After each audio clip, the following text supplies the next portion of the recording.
Bien, je vous propose de commencer. C'est un plaisir d'accueillir Daniel Suchet aujourd'hui ici. Daniel et moi nous connaissons depuis un certain temps, quand il était élève dans une grande école d'ingénieurs du plateau de Palaiseau. Et puis ensuite, il est venu faire un stage dans notre équipe dans les années 2010-2011, par là, à la fois un stage bibliographique. Et puis Daniel aimait bien faire des petites manips dans notre labo, et comme vous allez le voir, ça ne s'est pas arrêté. Daniel a ensuite fait une thèse en atomes froids dans le groupe voisin du nôtre, qui était le groupe de Christophe Salomon et Frédéric Chevy. Voilà. Une thèse à la fois expérimentale et puis théorique, puisqu'il y avait des expériences avec des mélasses sur du lithium et puis des théories sur les fermions de Weil, c'est ça, comme ça s'appelait. Et puis ensuite, eh bien, il a décidé de quitter le domaine des atomes froids pour aller faire de la lumière et de la matière, mais à des échelles d'énergie plus élevées. D'abord avec un postdoc au Japon. Voilà, ça a duré 1 an, 2 ans. 1 an. 1 an. Et puis ensuite, postdoc, donc c'était l'école polytechnique ou... Laboratoire des interfaces et des couches minces. Oui, ça, laboratoire des couches minces, voilà, de l'IX. Je reprends ma feuille. Oui, au Japon, j'ai oublié de le dire, c'était à Tokyo, Research Center for Advanced Science and Technology. Et ensuite, donc, à l'école polytechnique, interface et couches minces. Et Daniel est maintenant maître de conférence à l'école polytechnique. Il travaille à l'Institut photovoltaïque d'Île-de-France et donc il s'intéresse au photovoltaïque, en particulier à haut rendement. Mais avant de lui laisser la parole, je voudrais quand même dire qu'il est, en plus de faire sa recherche, il est impliqué dans beaucoup d'opérations de médiation. J'admire vraiment beaucoup ce que tu fais. Il a été médiateur au Palais de la Découverte pendant sa thèse, c'était pendant sa thèse, hein, je crois. C'est lui qui a introduit le International Physics Tournament en France en 2013, et puis tu es toujours membre du comité d'organisation, je crois. Tu as été ambassadeur de la Fête de la Science pour la région Île-de-France 2018. Je ne vais pas tout dire, mais une chose importante, c'est que tu as coécrit avec Eric Johnson un livre qui s'appelle « L'énergie solaire photovoltaïque » dans la collection de EDP Sciences, la collection Une Introduction A, une collection qui est dirigée par Michel Leduc et Daniel Lebellac. Et c'est un livre magnifique, très belle introduction. Et donc, je suis ravi que tu puisses venir nous parler de tout ça aujourd'hui. Merci beaucoup. Merci Jean, merci beaucoup pour l'invitation, pour l'introduction. J'ai des souvenirs importants dans ma thèse de venir écouter les cours de la chaire Atomes et Rayonnement au collège. Donc, me retrouver maintenant de ce côté de la scène, c'est à la fois un grand plaisir, un grand honneur. Et je suis très impressionné d'être ici pour vous parler. Je vais vous parler d'énergie solaire photovoltaïque. Évidemment, on est assez loin du thème des gaz quantiques magnétiques. Mais je vais essayer de vous présenter le sujet sous l'angle du thème de la chaire, donc de l'interaction lumière-matière, en vous montrant comment on met ces outils à l'œuvre dans le domaine, à la fois pour comprendre le fonctionnement des cellules, mais aussi pour caractériser ce qui éventuellement peut permettre d'améliorer leur fonctionnement. Je vais commencer quand même par poser quelques ordres de grandeur un peu généraux sur le domaine, avant de rentrer dans la physique qui m'intéresse. Je pense que c'est des ordres de grandeur qui permettent de comprendre pourquoi il y a un intérêt particulier à porter au photovoltaïque. L'ordre de grandeur que je vous propose, c'est simplement une estimation de la puissance de la ressource solaire. Si vous considérez le Soleil comme un corps noir qui rayonne suivant la loi de Stéphan, sigma T4, et que vous répartissez cette puissance sur une sphère qui a comme rayon la distance entre la Terre et le Soleil, vous trouvez une puissance d'à peu près 1360 watts par mètre carré. Et ça, c'est un ordre de grandeur important dans toutes les sciences du climat, puisque c'est le terme d'apport énergétique du système Terre. Cette puissance, il y en a une partie seulement qui arrive au niveau du sol, il y en a une partie qui est réfléchie par l'atmosphère, une partie qui est absorbée. Et donc, au niveau du sol, quand vous êtes en plein soleil sur une journée d'été, vous récupérez sous nos latitudes à peu près 1000 watts par mètre carré. C'est un autre ordre de grandeur qui est important, c'est celui qui caractérise la puissance que vous pouvez essayer de convertir en puissance instantanée. Et puis, si ce qui vous intéresse, ce sont des questions d'énergie, alors ce que vous voulez, ce n'est pas la puissance instantanée, mais c'est une puissance moyenne sur l'année, en tenant compte de l'alternance jour-nuit, des saisons, des nuages, et vous arrivez à une puissance typique de 150 watts par mètre carré. Ça, c'est la ressource énergétique du rayonnement solaire. Qu'est-ce que ça représente concrètement, ces chiffres? Si ce petit carré ici représente la consommation d'énergie primaire de l'humanité pendant un an, à peu près 600 hexajoules, 15 milliards de tonnes équivalent de pétrole, ou 18 terawatts utilisés en moyenne sur l'année, en fonction de l'unité qui vous parle le plus, ça, c'est la ressource solaire qui arrive sur les terres émergées dans la même durée. Donc j'exclus les océans, je tiens compte de l'alternance jour-nuit, je tiens compte des nuages, et en fonction de comment on fait le calcul, la ressource solaire, c'est à peu près 1000 à 10 000 fois la consommation actuelle d'énergie primaire de l'humanité. Donc si on pense qu'il y a un enjeu à changer nos façons de nous approvisionner en énergie, alors il y a là une ressource sur laquelle c'est difficile de faire l'impasse. Le solaire photovoltaïque, c'est une des façons de tirer parti de cette ressource sous une conversion directe de la lumière en électricité. Et le solaire photovoltaïque a des avantages. C'est une technologie qui est modulaire. C'est le même panneau que vous achetez, que vous vouliez en installer un sur votre toit ou des milliers sur un terrain vague. C'est une technologie qui est aujourd'hui efficace, qui ne nécessite pas de concentration optique, qui n'a pas de pièces mobiles, donc peu d'usure. Je pense que ça fait partie des raisons pour lesquelles la filière photovoltaïque a connu un développement spectaculaire depuis une trentaine d'années. Ça, c'est l'énergie totale produite par les installations solaires dans le monde par an. La même donnée en échelle log, vous voyez qu'on peut tracer une droite raisonnable avec un taux d'à peu près 30%, une augmentation d'à peu près 30% de l'énergie solaire produite tous les ans, depuis 30 ans. Alors il faut se méfier des exponentielles, évidemment, ça ne continue jamais jusqu'à l'infini, mais c'est une dynamique qui mérite d'être soulignée et qui est, à la fois permet et est entraînée par une diminution spectaculaire des coûts de production. Ça, c'est une courbe d'apprentissage, donc c'est le coût nécessaire à fabriquer un panneau supplémentaire en fonction du nombre de panneaux déjà produits, pour faire simple. Et vous voyez en l'espace de 50 ans, une diminution des coûts d'un facteur à peu près 500. Donc le photovoltaïque, c'est un domaine extrêmement actif sur le plan industriel. Il faut quand même remettre un tout petit peu ces chiffres en perspective pour se donner une notion de la route qui reste à parcourir. Vous voyez ici une production annuelle en 2022 de l'ordre de 1000-1200 TWh. Ces 1200 TWh, ça représente à peu près 4% de la production électrique totale. Donc l'exponentielle que je représente ici permet de passer de rien à un peu. Et la production électrique, même si on a tendance à réduire beaucoup le débat sur l'énergie au débat sur l'électricité, la production électrique représente à peu près 20% de notre consommation d'énergie. Autrement dit, on a déjà fait beaucoup de chemin, il faut se réjouir, je pense, des progrès qui ont été faits, mais la route est encore très très longue. Et donc il y a encore beaucoup de choses à faire, aussi bien sur le plan du développement industriel que sur le plan de la physique, qui est vraiment le sujet sur lequel je vais me concentrer aujourd'hui. Alors qu'est-ce que c'est qu'une cellule solaire? Quel est cet objet qui permet de produire de l'énergie électrique à partir du rayonnement solaire? En fonction d'à qui vous posez la question, vous allez trouver des réponses très différentes. Pour quelqu'un qui fait de la thermodynamique, une cellule solaire, c'est essentiellement un convertisseur qui transforme de la chaleur portée par rayonnement en travail porté par de l'électricité. Pour quelqu'un qui fait des semi-conducteurs ou de la physique du solide, c'est un dispositif doté de propriétés optoélectroniques, et on va beaucoup parler de propriétés optoélectroniques aujourd'hui, et donc il s'agit essentiellement de caractériser les propriétés des électrons et des trous dans un diagramme de bande. Si vous discutez avec quelqu'un qui fait de l'ingénierie électrique, une cellule solaire, c'est essentiellement un générateur de courant associé à une diode, et puis avec éventuellement des résistances qui peuvent vous rendre compte des imperfections du dispositif. Si vous parlez avec quelqu'un qui fait de la science des matériaux, il va parler de la façon de construire une cellule solaire, des différentes couches, des différentes interfaces et des procédés qui permettent de la réaliser. Du côté de l'industrie, c'est un objet qu'il s'agit de réussir à produire en grande quantité et si possible pas trop cher. Et si vous êtes le réseau électrique, ce qui vous intéresse, c'est moins comment ça fonctionne que qu'est-ce que ça produit, quand et comment. Aujourd'hui, j'ai essentiellement me concentrer sur ces 4 premières images pour vous proposer la cellule solaire vue sous l'angle de l'interaction entre la lumière et la matière. Il y a évidemment plein de choses à dire aussi sur ces perspectives-là, qui sont importantes ou peut-être les plus importantes si on est dans une perspective de scénario énergétique. Mais si c'est des questions qui vous intéressent davantage, je vous renvoie à quelques références. Un guide qui a été fait avec des collègues académiques du CNRS et porté par la Fédération du photovoltaïque. C'est un guide qui est en ligne sur le site solarpv.fr et qui est en licence Creative Commons, donc qui est partageable très largement, qui est une FAQ du photovoltaïque, les questions fréquemment posées. Je vous renvoie aussi au cours au Collège de France de Daniel Linco sur la chaire de l'innovation technologique Liliane Bettencourt. Et puis Jean m'a fait l'amitié de citer ce livre qu'on a écrit récemment avec Eric Johnson, qui rentre beaucoup moins dans la physique et qui propose davantage un tour d'horizon des technologies. Je vous l'ai dit, moi, aujourd'hui, je vais essayer de me concentrer sur l'interaction lumière-matière. Je vais faire ça en 3 temps.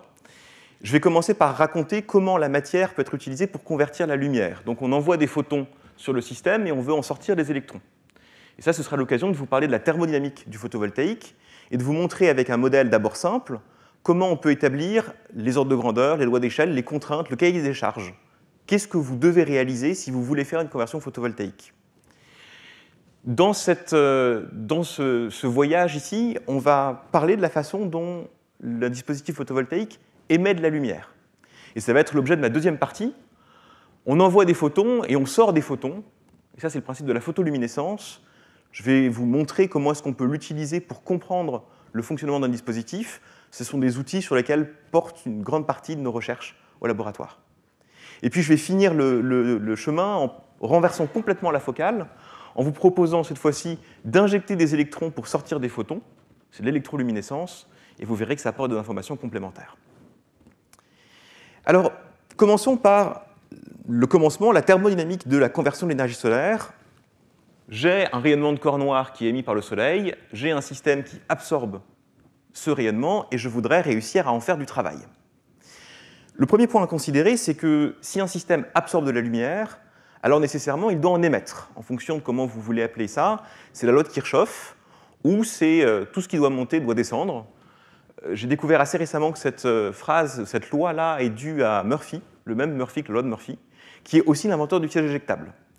Et je trouve que quand on met ces trois informations en même temps, ça devient inquiétant. Ce que vous dit Kirchhoff ou Murphy, c'est l'idée que si vous êtes capable d'absorber une longueur d'onde, alors vous devez être capable de l'émettre avec la même efficacité. Autrement dit, l'absorptivité est reliée à l'émissivité qui caractérise le rayonnement du corps. Donc mon objet ici, que je mets noir, j'imagine que c'est un absorbeur parfait qui absorbe toute la lumière du Soleil. Nécessairement, il doit aussi réémettre du rayonnement. Ce qu'il me reste entre ce que le système a absorbé et ce que le système a perdu en radiation, je peux essayer d'en faire quelque chose. Et si je veux convertir de la chaleur en travail, le mieux que je puisse faire, c'est une machine de Carnot. Donc je vais confier cette chaleur qui me reste à un moteur, qui va travailler entre une source chaude, mon absorbeur, et une source froide, mon environnement, pour pouvoir produire du travail. Alors si je mets des équations derrière tout ça, la chaleur reçue, c'est la chaleur du Soleil répartie sur la distance Terre-Soleil multipliée par la surface qui collecte ce flux. La chaleur émise, c'est aussi une loi de Stéphan, puisque mon absorbeur est un absorbeur parfait, c'est aussi un émetteur parfait, c'est-à-dire un corps noir. La chaleur que je peux donner, c'est la différence entre ce que j'ai reçu et ce que j'ai déjà perdu. Et l'efficacité avec laquelle je peux la convertir, c'est le rendement de Carnot. Là, j'ai la meilleure machine possible sur ce schéma-là, le meilleur absorbeur du monde et le meilleur convertisseur du monde. Je peux estimer le rendement comme le ratio entre le travail que je récupère et la chaleur que j'ai récupérée. C'est quoi le rendement maximum de ce truc-là ? Ben, si vous faites le calcul, vous allez vous rendre compte que c'est quelque chose qui dépend de la température de l'absorbeur. Si l'absorbeur ici est chaud, la machine de Carnot va être efficace, mais je vais perdre beaucoup en rayonnement. Si l'absorbeur est froid, je perds peu en rayonnement, je peux donner beaucoup de chaleur au moteur, mais comme l'absorbeur est froid, il y a peu de différence de température, et le moteur ne va pas bien marcher. Si je mets les deux ensemble, sous l'illumination d'un soleil, le rendement maximum est de l'ordre de 6%. C'est la meilleure machine thermodynamique utilisée en corps noir. Autrement dit, si on veut faire du photovoltaïque, c'est-à-dire de la conversion directe de l'énergie solaire en électricité, il va falloir utiliser autre chose qu'un absorbeur parfait pour réussir à contourner ce mauvais compromis. L'astuce, c'est de proposer un filtrage spectral. C'est de se dire que le rayonnement du Soleil que j'ai envie d'absorber n'est pas dans les mêmes gammes d'énergie que le rayonnement thermique de la cellule que j'ai envie de ne pas émettre. Kirchhoff me dit que chaque longueur d'onde que j'absorbe, je suis obligé de l'émettre, et chaque longueur d'onde que je ne veux pas émettre, je n'ai pas le droit de l'absorber. Mais vous voyez ici que si je choisis bien mon seuil, je peux dire que j'accepte d'absorber les photons à haute énergie. Ça veut dire aussi que je vais émettre ces photons-là, mais tant pis, il n'y en a pas beaucoup. Et à l'inverse, je vais refuser d'émettre ces photons. Ça veut dire que je me prive de l'absorption du spectre solaire ici, mais ce n'est pas forcément très grave parce qu'il n'y en a pas beaucoup non plus. Donc si je veux réussir à faire du travail à partir de la lumière solaire, il me faut quelque chose qui a une absorption sélective, et ce n'est plus un corps noir. D'un point de vue matériau, qu'est-ce qui me permet d'avoir une absorption comme ça avec un seuil ? C'est un matériau semi-conducteur. Donc là, j'ai introduit les deux ingrédients dont je vais avoir besoin pour vous parler de comment fonctionne une cellule solaire, le rayonnement solaire d'une part, et un dispositif semi-conducteur d'autre part. Qu'est-ce qui se passe quand j'éclaire ce dispositif avec les photons du Soleil ? Si je l'éclaire avec des photons de basse énergie, il ne se passe rien, le matériau est transparent, si le photon n'a pas suffisamment d'énergie pour promouvoir un électron de la bande de valence à la bande de conduction. Si j'éclaire maintenant le système avec un photon de haute énergie, il va promouvoir un électron ici, de la bande de valence vers la bande de conduction. L'électron ne va pas rester là où je l'ai excité, il va redescendre en bas de bande en dissipant son excès d'énergie cinétique. Ça, c'est ce qui se passe quand j'ai un photon. Évidemment, je suis soumis à une illumination qui est continue, et donc je vais en réalité accumuler des photons dans mon dispositif. Excusez-moi, juste une seconde, j'ai l'impression que les slides passent tout seuls. Hop, ce qui doit être dû à... Voilà. Voilà. J'accumule les photons, et donc je me retrouve avec une population d'électrons excités et une population de trous, c'est-à-dire d'électrons déplétés, dans la bande de valence.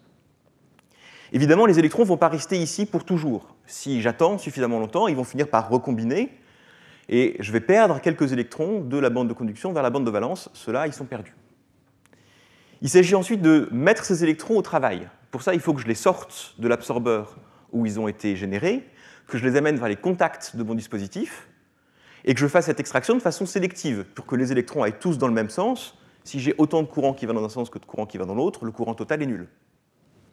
Et à partir de ce moment-là, je peux extraire l'électron ici de la bande de conduction, le faire travailler dans un circuit, et le ramener dans la bande de valence, et j'aurai gagné une énergie qui correspond ici à la différence entre l'état initial et l'état final, c'est-à-dire l'énergie du gap.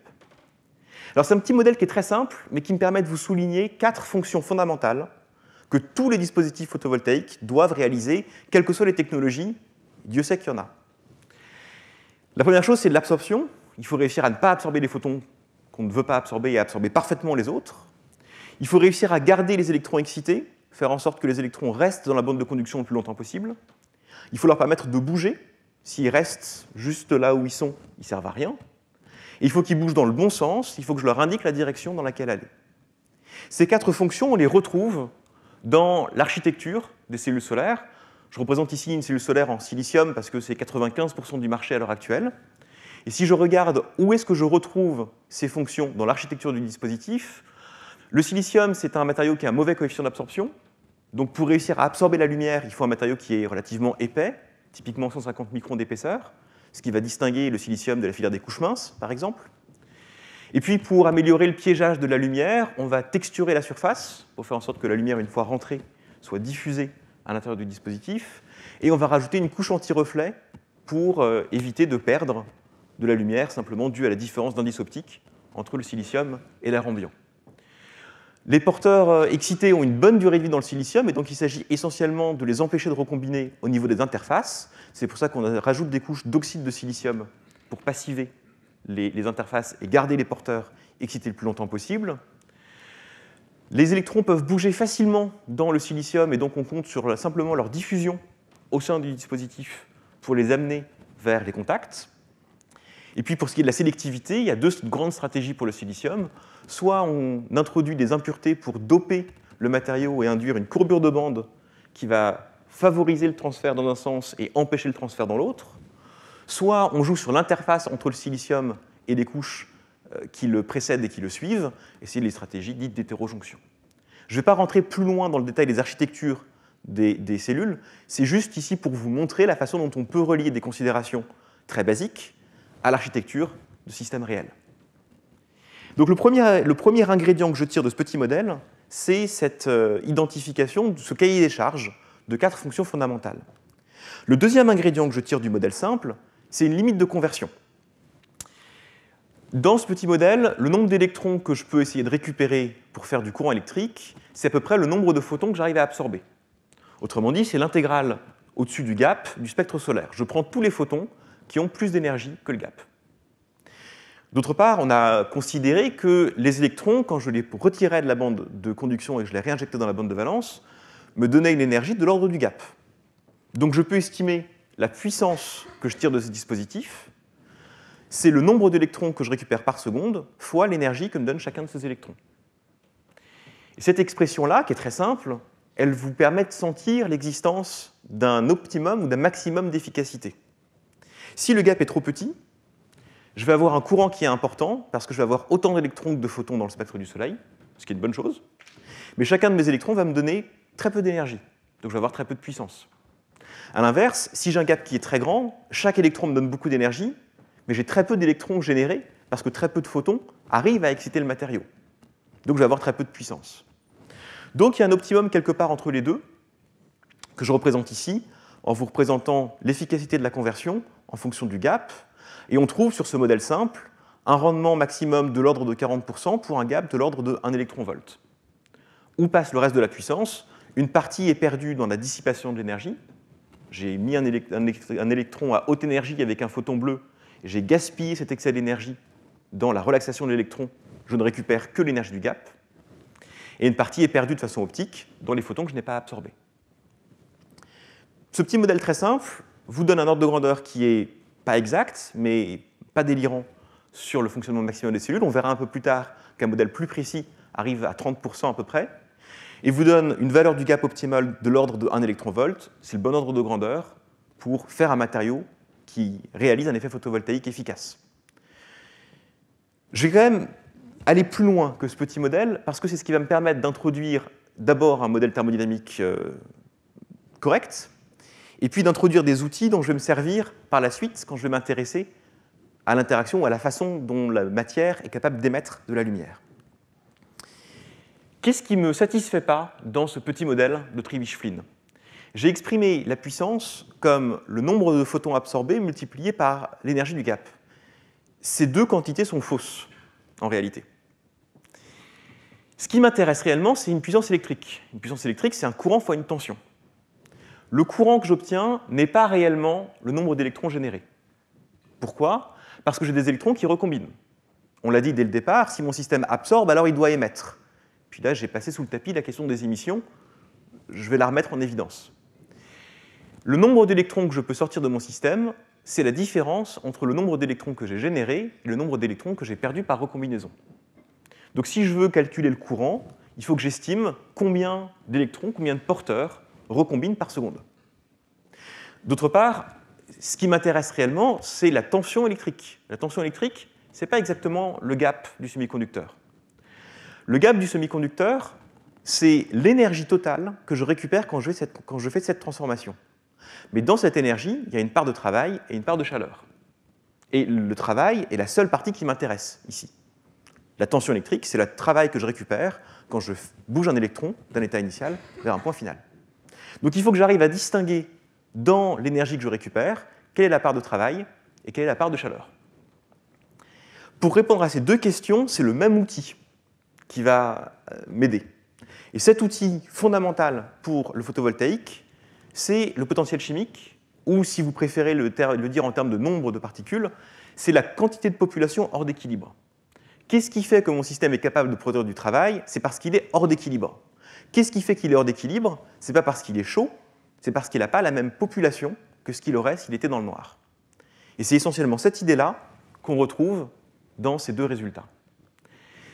Je vais passer sur ce résultat. Je vais vous expliquer comment est-ce qu'on estime ces deux choses. Je vais faire ça assez rapidement, et je vais faire ça assez dans le détail, parce que c'est des outils conceptuels qui sont assez proches de ceux qu'on mobilise dans la physique atomique, et puis que ce sont des résultats que je vais avoir besoin d'utiliser pour la suite. Je commence par cette première question. Combien de travail est-ce que je peux récupérer quand je fais la transformation qui consiste à prendre un électron de la bande de conduction et à le réinjecter dans la bande de valence? Il y a plusieurs façons d'attraper les choses. Comme j'ai envie ici de le faire assez vite, je vais le faire de manière un peu formelle, un peu efficace, en disant la quantité de travail que je peux récupérer dans une transformation, c'est la variation du potentiel thermodynamique. Et ici, je fais une transformation qui est à température et à volume constant. Le potentiel thermodynamique, c'est l'énergie de Helmholtz, c'est l'énergie libre, c'est U-TS. De combien varie l'énergie libre quand je fais la transformation qui consiste pour l'instant simplement à retirer un électron de la bande de conduction? Eh bien, c'est la variation de l'énergie libre avec le nombre de particules. Et ça, par définition, c'est le potentiel chimique des électrons dans cette population. Qu'est-ce que c'est que ce potentiel chimique? Si j'essaye quand même de lui donner un sens un tout petit peu moins formel et un tout petit peu plus facile à attraper, le potentiel chimique, c'est ce qui apparaît dans la fonction d'occupation de Fermi-Dirac. Et donc, si je veux compter le nombre d'électrons qui sont dans la bande de conduction, j'intègre sur tous les états la densité d'états multipliée par le facteur d'occupation. Et si mon système est non dégénéré, je trouve que le nombre d'électrons qui sont dans la bande de conduction augmente exponentiellement avec le potentiel chimique. Donc le potentiel chimique, si vous voulez, c'est le logarithme du nombre d'électrons dans la bande de conduction. Plus j'ai des électrons, plus le potentiel chimique est élevé, et plus je récupère du travail au moment où j'extrais un électron. Je ne me contente pas d'extraire l'électron, il faut maintenant que je le rende à la bande de valence. Et ça, c'est une autre transformation qui consiste à rajouter un électron dans la bande de valence. Et ça va me coûter du travail. Et le travail que ça va me coûter, c'est la variation de l'énergie libre quand je fais cette transformation, c'est-à-dire le potentiel chimique de la bande de valence. De la même manière, le potentiel chimique de la bande de valence, c'est le nombre de lacunes, le nombre de trous qui me restent dans la bande. Si je mets ces deux éléments-là ensemble, quand je prends un électron de la bande de conduction et que je le mets dans la bande de valence, quelle est la quantité de travail que je peux récupérer, c'est-à-dire quelle est la tension électrique que je peux espérer atteindre? Et bien, c'est la somme de ces deux contributions, c'est-à-dire la différence de potentiel chimique ou de niveau de Fermi, peut-être ce serait plus familier si je parlais de niveau de Fermi ici, de niveau de Fermi entre la bande de conduction et la bande de valence. Si je le réécris en termes de population, cette différence de niveau de Fermi correspond à quoi? Ça correspond au produit entre les électrons et les trous, ou plus exactement, à la différence entre le produit des populations et ce que serait ce produit à l'équilibre. Si je suis à l'équilibre, ça sous-entend que tout mon système est décrit par une seule température, un seul potentiel chimique. Dans ce cas-là, je ne peux pas produire de travail. Et dans ces cas-là, le produit NP est donné par NI carré. Si je suis hors d'équilibre, le potentiel chimique des électrons et le potentiel chimique des trous devient différent, et le produit NP devient plus grand que NI carré, c'est mon excès de population. Si je résume maintenant tout ça en une formule, je l'encadre ici parce que pour moi, ça fait vraiment partie des formules importantes dans le domaine. La tension que je peux espérer récupérer aux bornes de mon dispositif est liée à la différence des niveaux de Fermi au sein de l'absorbeur que je peux relier à l'excès de population dû à la photogénération, ou à l'équilibre entre la photogénération et la recombinaison. Et donc maintenant, je vais me concentrer sur cette deuxième partie de la recombinaison. Alors, oui, j'ai quand même dit qu'à un moment qu'il fallait que je définisse ce que c'était que l'effet photovoltaïque. Qu'est-ce que c'est fondamentalement que l'effet photovoltaïque? L'effet photovoltaïque, c'est la génération d'une tension aux bornes d'un dispositif due à un déséquilibre de population dans l'absorbeur induit par l'absorption de la lumière. Je crois que c'est comme ça que je peux essayer de le définir de la manière la plus fondamentale possible. Ça ne vous dit pas comment on l'obtient, mais ça vous dit ce que c'est.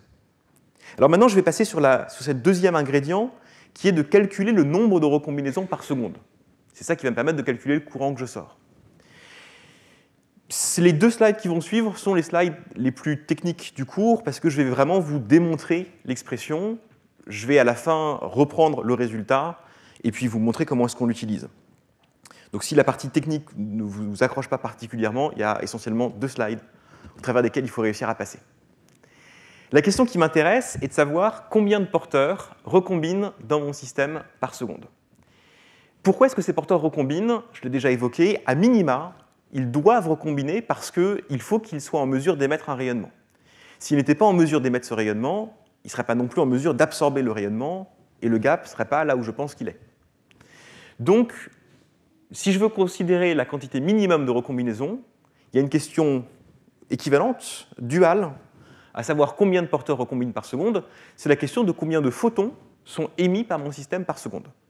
Puisque chaque photon qui est émis vient d'une recombinaison, si je compte les photons qui sortent, je compte le nombre total de recombinaisons qui ont eu lieu dans le matériau. Et ce nombre de recombinaisons par seconde tient donc du taux net de recombinaison ici, et ce taux net, localement, me donne la variation du flux de photons à l'intérieur du dispositif.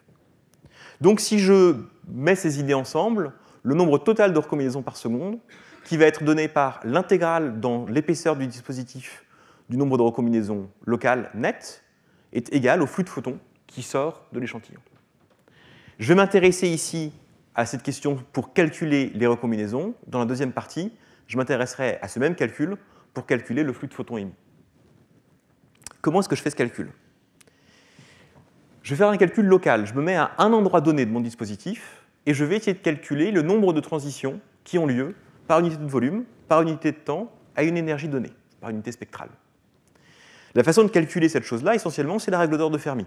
Et ça, c'est un outil qui est familier aux spectateurs réguliers, aux étudiants réguliers de cette chaire.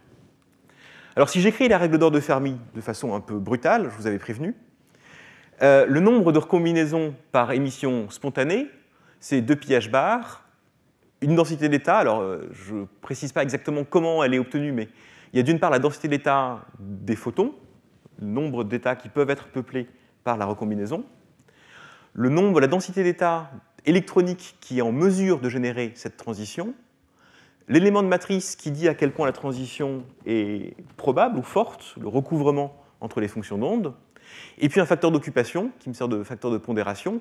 Pour que la transition ait lieu, il faut non seulement qu'elle soit possible, mais aussi qu'il y ait des particules qui sont en mesure de la faire. S'il y a de l'émission spontanée, alors il y a de l'émission de photons, et s'il y a des photons qui sont dans l'environnement, alors ces photons peuvent aussi être absorbés. Donc il faut aussi que je compte le nombre d'absorptions qui ont lieu par seconde, avec le même outil, le même élément de matrice, puisque c'est la même transition qui est à l'œuvre dans l'autre sens. Cette fois-ci, je ne compte plus la densité d'état de photons, mais la densité réelle, spectrale de photons qui sont présents. Et puis j'inverse ici les facteurs d'occupation. Ce qui m'intéresse pour émettre, c'est qu'il y ait un électron dans la bande de conduction et qu'il y ait de la place dans la bande de valence. Ce qui m'intéresse pour absorber, c'est qu'il y ait un électron dans la bande de valence et de la place dans la bande de conduction. Et puis si j'ai de l'absorption, c'est-à-dire une présence de photons, j'ai aussi de l'émission stimulée. Ça, c'est les trois grands procédés de l'interaction lumière-matière. Et donc je peux l'exprimer avec les mêmes ingrédients. Ça, c'est vraiment la façon de poser les choses de manière un peu brutale. Et je vais réécrire ces expressions en faisant apparaître des grandeurs physiques qui sont un peu plus faciles à attraper. La différence entre le taux d'absorption et le taux d'émission stimulée, c'est le coefficient d'absorption du matériau. C'est-à-dire à quel point la matière est absorbée quand elle se propage à l'intérieur du matériau. Ça me permet de réécrire le coefficient d'absorption à partir de la règle d'ordre de Fermi que j'avais écrit plus tôt. Vous voyez essentiellement que c'est ces facteurs d'occupation qui changent. Pourquoi est-ce que c'est intéressant d'écrire ça? Parce que ça me donne une façon de relier ce truc barbare ici avec une somme et les éléments de matrice à un coefficient d'absorption, qui a une grandeur beaucoup plus facile à intuiter. Je vais donc m'en servir pour réécrire mon taux d'émission spontanée, de façon à faire apparaître la même grandeur ici que celle que j'ai là. Et quand je fais apparaître ça comme ça, j'ai simplement multiplié et divisé par ce terme au numérateur et au dénominateur. Je fais apparaître cette quantité qui est assez particulière quand on l'exprime, parce que c'est quelque chose qui ne dépend que de l'énergie du photon et de la différence entre les niveaux de Fermi. Autrement dit, c'est un terme qui ne dépend plus du détail de la somme. Donc je peux le sortir de la somme, et je me retrouve ici à avoir exactement le coefficient d'absorption que j'ai défini là. Autrement dit, le taux d'émission spontanée, je peux l'écrire comme le coefficient d'absorption fois un terme qui ressemble furieusement à la loi de Planck, à part que j'ai un potentiel chimique non nul et positif pour le rayonnement. Je vais y revenir un peu plus tard. Alors je reprends ces deux équations auxquelles je suis arrivé, et c'est mon dernier slide de démonstration. Ça, c'était le calcul de ce qui se passe localement ici. Il s'agit maintenant d'intégrer ça dans l'épaisseur. Je passe ce détail-là pour estimer le flux total de photons qui sort, qui est, comme on l'a dit au départ, équivalent au nombre total de recombinaisons dans l'absorbeur. Et j'obtiens quelque chose qui est maintenant exactement la même chose que la loi de Planck, pondéré par l'absorptivité de mon dispositif, ça ressemble à la loi de Kirchhoff, avec un potentiel chimique au niveau du dénominateur. Si je suis dans une limite où j'ai un potentiel chimique ici qui est suffisamment faible, je peux approximer ça par une relation de Boltzmann, et je me retrouve à avoir quelque chose, un nombre de recombinaisons qui scale avec un préfacteur et l'exponentielle de delta mu. Et si vous vous rappelez, cette exponentielle de delta mu, on l'a déjà vu un petit peu plus tôt. Exponentielle de delta mu, essentiellement, c'est le produit NP. Autrement dit, le nombre de recombinaisons, c'est proportionnel, dans le cas où tout est homogène, à l'excès de population dans mon dispositif. J'aurais pu l'attraper beaucoup plus facilement en commençant par là, en disant une recombinaison nécessite un électron et un trou. Le nombre de recombinaisons par seconde va être proportionnel à la concentration d'électrons et à la concentration de trous. C'est une réaction chimique du premier ordre. Ça m'aurait permis d'estimer le nombre de recombinaisons, mais pas la distribution spectrale, et ça, je vais m'en servir plus tard. Je reviens aux deux questions que j'avais posées. Quel est le nombre de recombinaisons par seconde? Je viens de l'estimer. Quel est le travail que je peux récupérer pour chaque électron que je sors et que je re-rentre?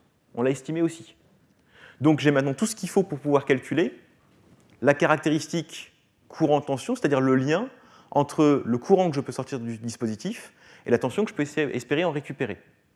Si je trace cette fonction, c'est une équation de diode, essentiellement. Et qu'est-ce qu'on retrouve ici du point de vue qualitatif? Mon dispositif génère une tension parce qu'il y a un déséquilibre de population. J'éclaire mon dispositif, je ne sors pas les électrons, je les laisse dedans. C'est comme ça que j'ai le plus de déséquilibre possible. C'est comme ça que j'ai le plus d'électrons excités. C'est là que j'ai le plus de tension.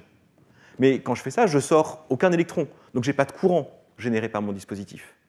Si je commence à sortir les électrons, lentement d'abord, j'en sors un petit peu à chaque seconde, je ne change pas beaucoup la population.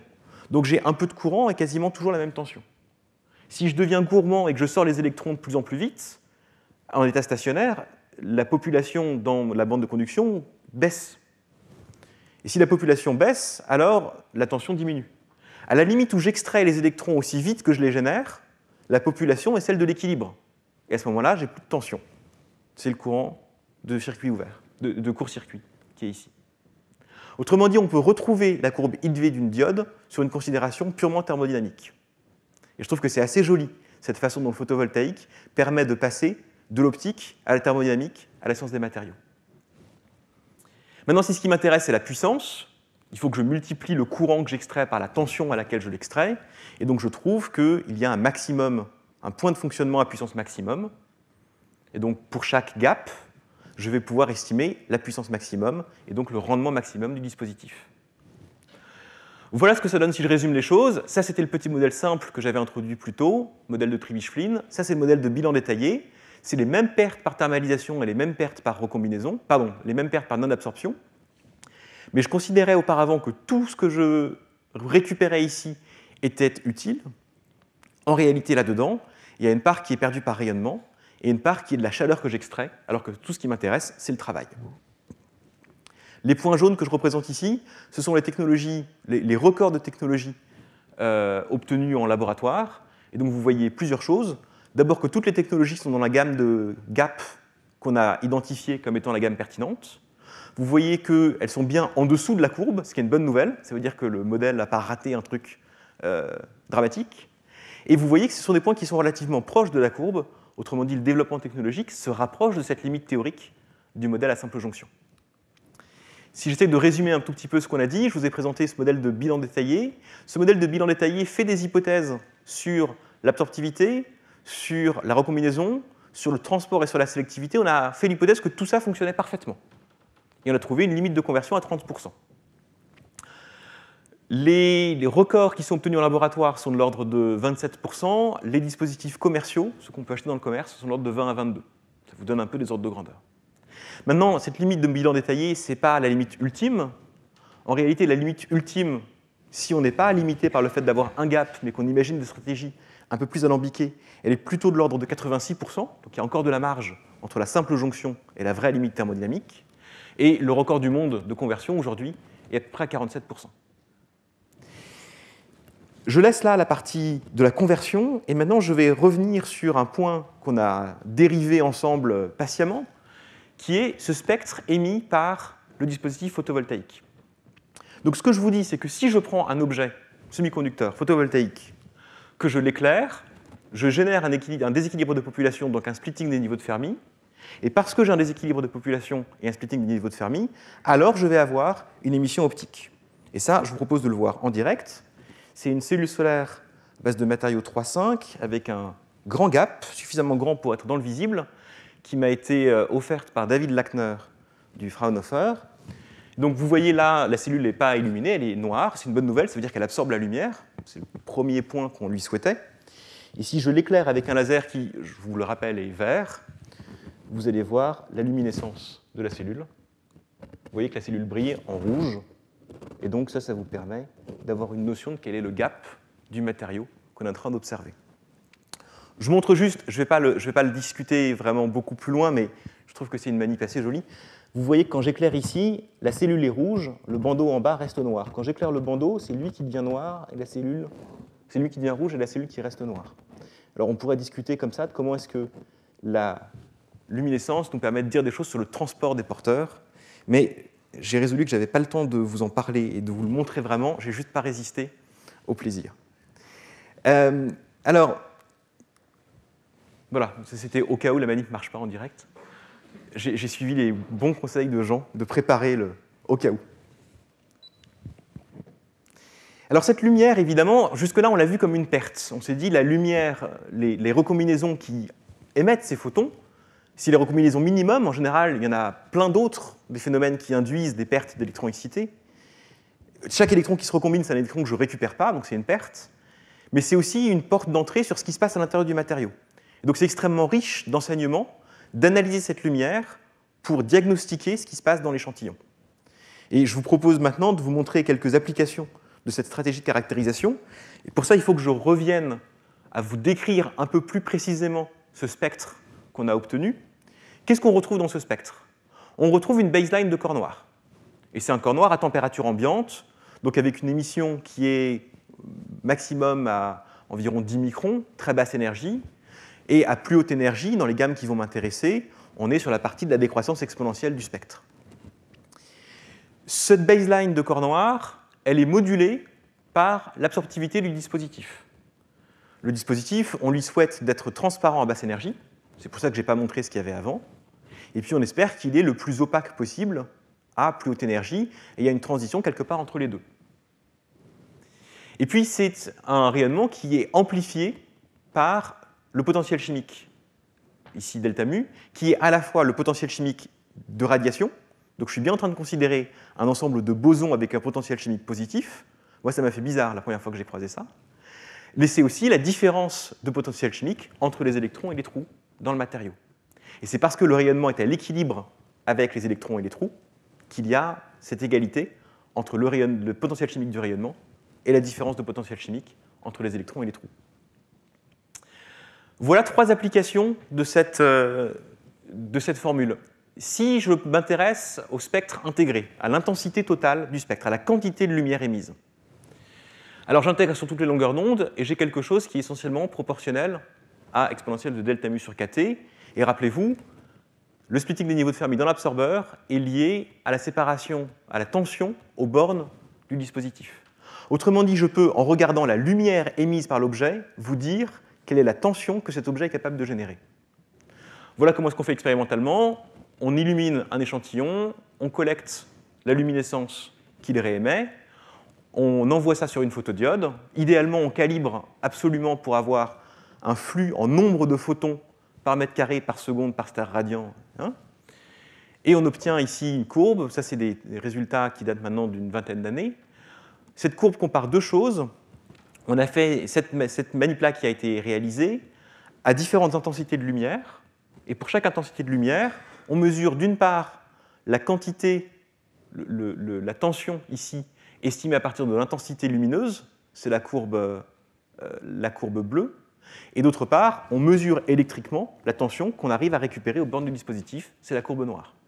Et vous voyez qu'il y a une excellente adéquation entre ces 2 façons d'analyser les choses. Alors c'est quoi l'intérêt de faire une mesure optique alors qu'il suffirait d'avoir un contact électrique? C'est précisément toutes les situations où on n'est pas en mesure d'avoir un contact électrique. Parce qu'on est à un stade précoce de développement de matériaux et qu'on n'a pas encore développé les couches contacts, parce qu'on est dans une situation où on ne peut pas avoir un accès physique à l'objet pour toutes sortes de raisons. Donc c'est une mesure optique de propriétés électriques. Ça, c'est une technologie qui aujourd'hui est suffisamment mature, la luminescence, pour estimer la qualité dans un matériau semi-conducteur, qu'elle est implémentée dans des chaînes de production industrielles qui font de la luminescence pour tester la qualité des wafers et des cellules en particulier. Si je m'intéresse maintenant à la partie à basse énergie du spectre, à basse énergie, l'absorptivité ressemble à peu près ou est proportionnelle au coefficient d'absorption. Donc si j'analyse le spectre à basse énergie, proche du gap et en dessous du gap, alors je suis capable de dire des choses sur le coefficient d'absorption. Et dans ce coefficient d'absorption, il y a des informations sur le gap du matériau. Si c'est un gap direct ou si c'est un gap indirect, le coefficient d'absorption ne va pas scaler de la même manière avec l'énergie. Ça me permet de dire des choses éventuellement sur la présence de défauts par l'émission sub-band gap. Donc en faisant une analyse fine de ce qui se passe dans la luminescence proche du gap, et c'est par exemple ici ce qui est fait, ça c'est une estimation de l'absorptivité mesurée à partir de la luminescence sur un échantillon d'arsenure de gallium, on est capable d'estimer la quantité de défauts dans le matériau via la pente du coefficient d'absorption sub-band gap qui est caractérisé par l'énergie de Urbach liée à la quantité de défauts. Donc avec la luminescence, on a accès à la composition, à la structure du matériau, à la présence d'excitons, à la présence de défauts. En fonction de la finesse qu'on veut mettre dans l'analyse, on est capable de dire plein de choses. Si je finis ce tour d'horizon rapide de la luminescence en m'intéressant maintenant à la partie à haute énergie, je peux espérer que l'absorptivité est à peu près constante. Et dans ces cas-là, le spectre que j'obtiens ressemble essentiellement à la loi de Wien, c'est-à-dire à une approximation de la loi de Planck à haute énergie.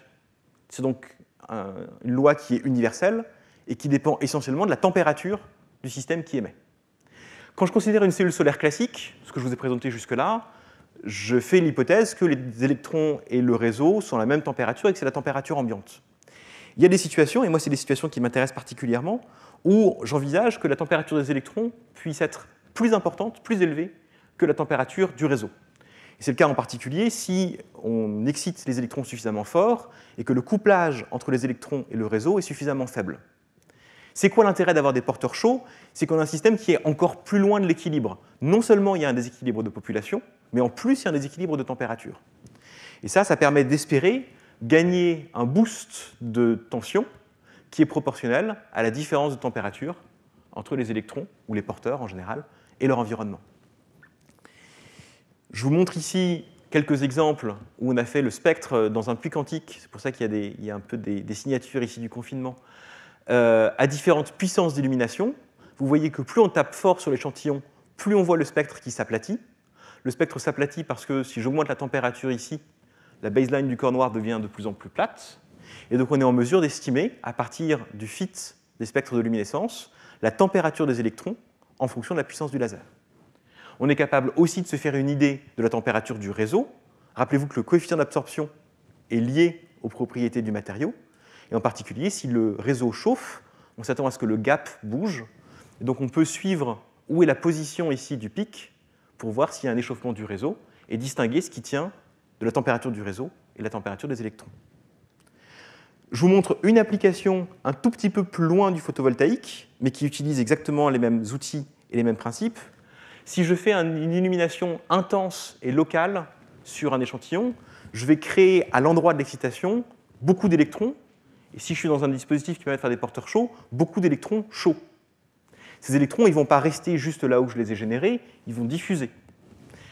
Par luminescence, je peux estimer en chaque point de l'échantillon, si j'ai de la luminescence résolue spatialement, ce qui s'appelle un hyperspectral, je peux estimer en chaque point de l'échantillon le spectre émis, et du spectre, je peux remonter aux propriétés thermodynamiques qui m'intéressent, le potentiel chimique, comme je l'ai montré au départ, et la température, comme je l'ai montré juste avant. Donc je suis capable d'estimer un profil, d'une part le profil de l'excitation laser, en bleu, d'autre part le profil des électrons, en jaune. Vous voyez que les électrons ont diffusé par rapport à la tâche du laser, mais aussi un profil de température. Et donc je vois qu'il y a une zone ici où j'ai pas d'excitation laser, mais un gradient de température. Et si j'ai des particules avec un gradient de température, je m'attends à avoir un effet thermoélectrique qui va influencer le transport des particules. Donc on est capable, avec ces techniques-là, d'estimer des coefficients de transport, et en particulier un coefficient Seebeck en bipolaire, d'un point de vue purement optique, sans mesure directe, en mesurant directement la température des électrons. C'est un cran plus loin par rapport au photovoltaïque, mais ça vous montre comment les outils conceptuels et les outils techniques qu'on a développés pour le PV permettent aussi de rattacher à d'autres thématiques scientifiques. Je termine mon parcours, je vous l'ai dit, en retournant complètement la focale et en m'intéressant maintenant non plus à la capacité du système à absorber des photons pour sortir des électrons, mais à émettre des électrons quand je rentre, à émettre des photons quand je rentre des électrons à l'intérieur.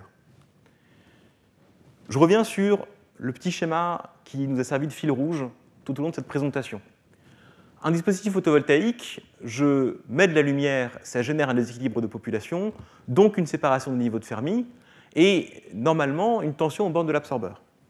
On a dit que la tension était au mieux donnée par la séparation des niveaux de Fermi. La tension aux bornes de l'absorbeur peut être un peu plus faible, en particulier s'il y a un problème de transport. Comment est-ce que j'arrive à relier le splitting des niveaux de Fermi dans l'absorbeur à ce qui se passe aux bornes du dispositif? Pour essayer de répondre à cette question, je vous propose une question, à cette question que vous n'avez pas posée mais que je me pose, à cette question une question. Qu'est-ce qui se passe si on fait les choses en sens inverse?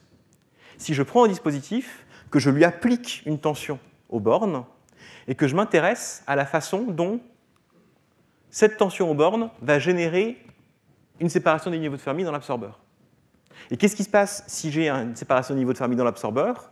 Je vais avoir émission de luminescence. Ce que je suis en train de vous présenter là, c'est un système où j'applique une tension et j'obtiens de la lumière. Autrement dit, c'est une diode électroluminescente. Et ça, je vous propose de vous le montrer en image.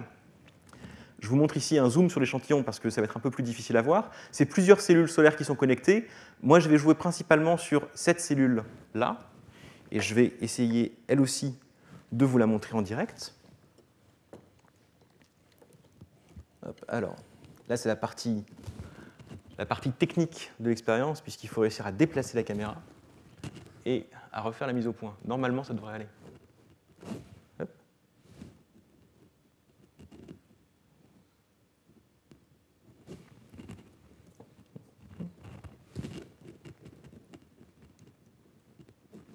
Voilà.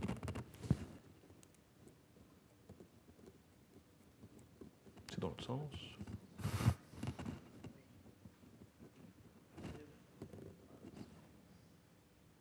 Ça ira comme ça. Donc, vous voyez ici la cellule solaire dont je vous parlais. Je vais vous montrer que c'est une cellule solaire. Si je branche un voltmètre à ces bornes, vous voyez que la lumière ambiante est suffisante pour générer une tension. Si je cache la lumière, la tension baisse. Si je mets plus de lumière, la tension augmente. C'est une cellule solaire. Et maintenant, ce que je vais faire, c'est que je vais retirer le voltmètre et à la place, je vais mettre une pile.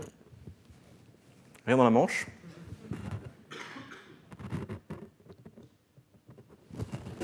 Merci. Donc, vous voyez ici l'équivalence entre une cellule solaire et une diode électroluminescente. C'est essentiellement le même dispositif, utilisé dans un sens ou dans l'autre, et fondamentalement, pas optimisé pour la même application. Mais la physique est au fond la même. On n'est jamais trop prudent. Je vais sur cette ouverture ici, vous partager un résultat que je trouve assez élégant, qui est un théorème qui s'appelle un théorème de réciprocité. C'est donc un théorème qui fait le lien formel entre deux situations.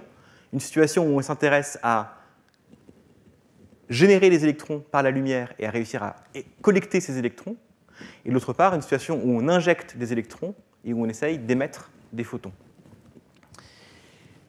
Le théorème prend cette forme-là. Si je m'intéresse à la lumière qui est émise par cette situation ici, oublions le fait que j'ai mis une tension aux bornes, mon dispositif est donné par une séparation des niveaux de Fermi, et donc je suis exactement en droit d'utiliser exactement les mêmes règles que celles que j'ai dérivées plus tôt. La lumière émise par ce système-là va être donnée par la loi de Planck généralisée, exactement comme on l'a montré plus tôt. La loi de Planck généralisée, elle dépend de l'absorptivité, autrement dit de propriétés purement optiques du matériau, et du splitting des niveaux de Fermi dans l'absorbeur. Le théorème de réciprocité vous permet de réexprimer les choses en fonction de l'efficacité quantique du dispositif, l'efficacité quantique étant définie ici comme le nombre d'électrons que j'arrive à sortir du dispositif pour chaque photon que je fais rentrer dedans. Donc cette efficacité quantique ici, elle dépend non seulement de propriétés optiques, il faut que j'arrive à absorber les photons, mais aussi de propriétés électriques. Il faut que les électrons que j'ai générés puissent sortir. Donc ce EQE ici mélange de l'optique et de l'électronique, et j'exprime ici les choses non plus en fonction du splitting à l'intérieur, mais de la tension appliquée aux bornes. Autrement dit, cette loi vous explique comment vous passez de ce qui se passe sur les côtés à ce qui se passe au centre, en faisant changer le préfacteur, qui n'est plus simplement optique, mais qui inclut ici une efficacité de collecte. Et donc c'est un résultat que je trouve assez élégant, d'abord dans la généralisation de cette forme d'une loi de Planck avec un potentiel chimique, et qui permet de relier ce qui se passe aux bornes, ce qui se passe aux limites du système, et ce qui se passe à l'intérieur. Je vais terminer cet exposé en vous montrant deux applications de cette technique. Voilà ici des résultats obtenus pendant la thèse d'Amaury Delamarre, qui est dans la salle, où on étudie un échantillon de CIGS, c'est-à-dire un alliage à base de cuivre, d'indium, de gallium et de sélénure. On l'étudie d'une part en photoluminescence, donc on éclaire, on regarde la lumière qui est émise, et d'autre part en électroluminescence. On applique une tension et on regarde la lumière qui est émise. Et ce qui va nous intéresser ici, vous voyez que c'est deux formules qui sont très proches. La photolume ne dépend que de l'absorptivité et du potentiel chimique dans l'absorbeur. L'électrolume dépend de l'efficacité quantique et de la tension appliquée aux bornes. Ce qui va nous intéresser ici, c'est la corrélation entre ces deux mesures. Quelles sont les zones qui sont à la fois bonnes du point de vue brillantes, du point de vue de la photoluminescence et du point de vue de l'électroluminescence? Quelles sont celles qui sont mauvaises dans les deux cas? Quelles sont celles qui sont bonnes du point de vue de la photolume, mais mauvaises du point de vue de l'électrolume? Et qu'est-ce que ça veut dire que ces situations? Si vous avez à la fois une bonne photoluminescence et une bonne électroluminescence, ça veut dire que le matériau est de bonne qualité. Bonne luminescence, ça veut dire que quand vous envoyez des photons, vous arrivez à créer une population en déséquilibre. Ça veut dire qu'il y a suffisamment peu de recombinaisons pour que le déséquilibre soit significatif. Donc c'est un matériau de bonne qualité. Il n'y a pas des défauts qui induisent des recombinaisons accélérées. Par ailleurs, si vous avez une bonne électroluminescence, ça veut dire que vous arrivez à faire passer les électrons des contacts vers le centre, et donc dans l'autre sens, vous arriverez efficacement à sortir les électrons de là où ils ont été générés jusque dans les contacts. Quand vous avez une mauvaise luminescence, ça veut dire a priori que votre matériau a des défauts. Donc quand vous absorbez de la lumière, les électrons recombinent très vite et vous n'avez pas la possibilité de voir une émission de lumière. À ce moment-là, c'est difficile de dire grand-chose sur la collecte, mais vous pouvez dire que le matériau est dégradé. Si vous avez une bonne électrolume, et une bonne photolume et une mauvaise électroluminescence, ça veut dire que le matériau est bon, mais que les électrons n'arrivent pas à bouger de là où vous les avez mis. Vous les créez, ils sont excités, mais vous ne pouvez pas les sortir. Ils vont finir par se recombiner en émettant de la lumière, mais du point de vue photovoltaïque, ça ne marchera pas bien. Donc le couplage entre électroluminescence et photoluminescence vous permet de dire des choses à la fois sur la qualité du matériau en lui-même, mais aussi du dispositif dans sa capacité à extraire les électrons que vous allez photogénérer. Je termine avec l'application la plus subtile de l'électrolume que je pourrais vous montrer, qu'on pourrait appeler étude par électroluminescence des effets réversibles et irréversibles de contraintes mécaniques sur le taux de recombinaison non radiatif et l'efficacité de collecte de modules silicium commerciaux. Voilà à quoi ça ressemble dans la pratique. C'est une expérience qui a été faite au NREL. C'est ça, donc ce que vous voyez là, c'est un panneau solaire qu'on a branché sur un générateur, et donc un panneau solaire que vous branchez, il brille. C'est une diode.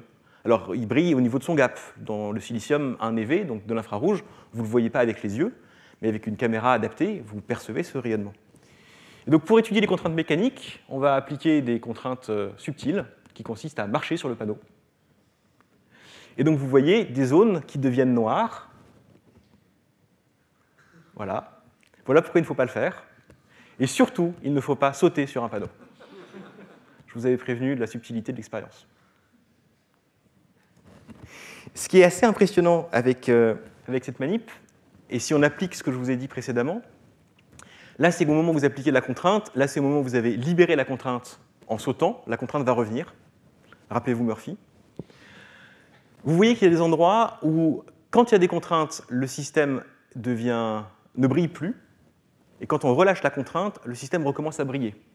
Qu'est-ce que ça veut dire? Ça veut dire que la contrainte n'a pas cassé le matériau, elle a empêché les électrons d'accéder à cette zone. Votre problème ici est essentiellement un problème de collecte, plus qu'un problème de recombinaison. Par contre, vous voyez qu'il y a des zones qui restent noires, contraintes ou pas contraintes, et ça, a priori, ça veut dire que soit c'est une zone qui est déconnectée de façon définitive, soit c'est que la contrainte a pu, en l'occurrence, vraiment endommager le matériau et créer des défauts. Mais donc ce lien entre collecte et luminescence permet vraiment de rentrer un peu dans le détail du diagnostic de qu'est-ce qui s'est passé sur un panneau. Ici, il s'est passé des choses préoccupantes. Voilà, ça termine ce tour d'horizon que j'avais envie de vous proposer de l'interaction lumière-matière pour le photovoltaïque. Si j'essaie de faire un résumé en images, je vous ai présenté l'interaction lumière-matière sous l'angle de la thermodynamique de la conversion. Et avec cette thermodynamique, on identifie ce que c'est que l'effet photovoltaïque, la création d'une tension liée à un déséquilibre de population, donc un système hors d'équilibre du fait de l'illumination qui est en mesure de produire un travail. On a identifié 4 fonctions fondamentales dont on se sert dans tous les dispositifs photovoltaïques, quelle que soit la zoologie des technologies. Absorber la lumière, garder les porteurs excités, leur permettre de se déplacer et le faire de façon sélective, qu'ils aillent dans un sens et pas dans un autre.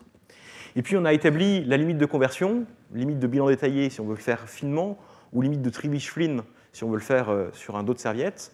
qui vous dit il y a un gap optimal, il est de l'ordre de 1 électron-volt, et il vous permet un rendement de l'ordre de 30%.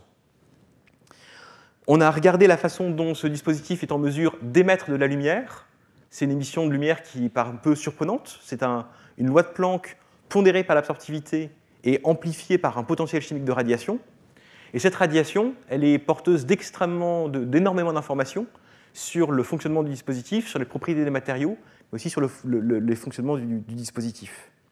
Et le dispositif en lui-même, on l'attrape d'autant mieux qu'on prend un pas de recul et qu'on fait des liens entre le photovoltaïque et d'autres applications optoélectroniques. En particulier, un panneau solaire, fondamentalement, c'est une diode. Une diode, c'est un panneau solaire. Si vous éclairez une diode, vous récupérez une tension à ces bornes. C'est exactement la même idée.